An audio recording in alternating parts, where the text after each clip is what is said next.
Баршаңызға сәлем. Бүгін осындай үй жағдайындағы лазанья жасаймыз. Рецепті соңына дейін қарап, тамашалап, жасап көріңіздер. Өте дәмді шығады.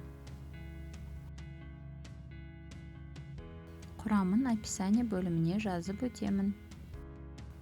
Ең бірінші қамырын дайындаймыз. Оның үстінен тұзды, майымызды және жұмыртқаны салып, қамыр илейміз. Оның әртүрлі болатынына қарай, ұн сізде көбірек немесе аздау кетуі мүмкін. Осылай жақсылап илеп, пакетке салып қойып қоясыздар. Енді салмасына көшеміз. Ол үшін сәбізімізді, пиязды және сарымсақты күштен өткізсеңіздер болады, немесе блендер арқылы майдалап алсаңыздар болады.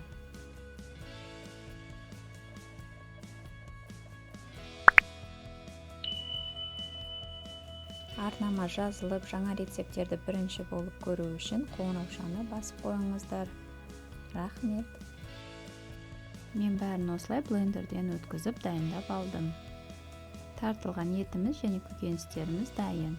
Соусына бізде сары май, ұн және сүт қажет болады. Табамызды қыздырып, майды құйып, салмасын дайындаймыз. Осылай кішкене сары майдан қосып жіберсеңіздер дәмді болады.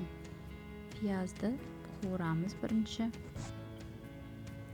Одан кейін оның үстінен сәбізіміз бен сарымсағымызды саламыз.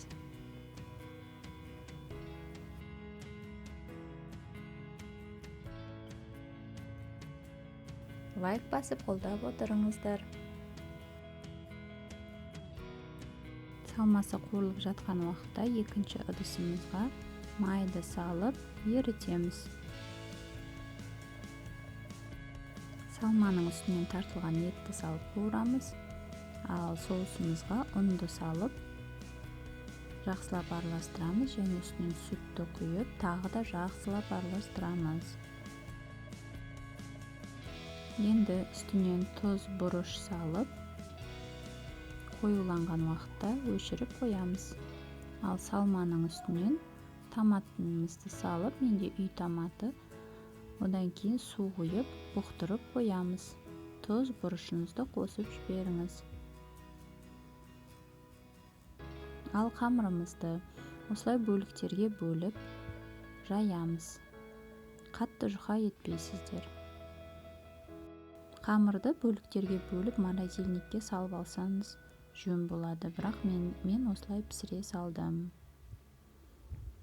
Тұздалған суға. Салмамыз да дайын болды.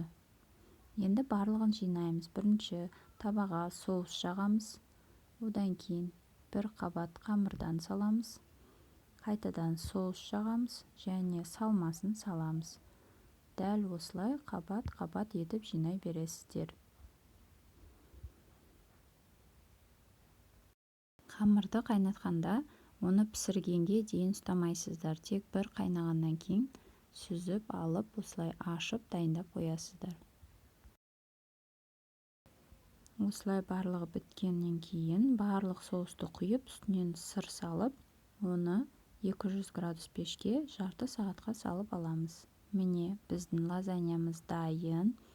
Өте аппетитный көрініп тұр және дәмі де керемет.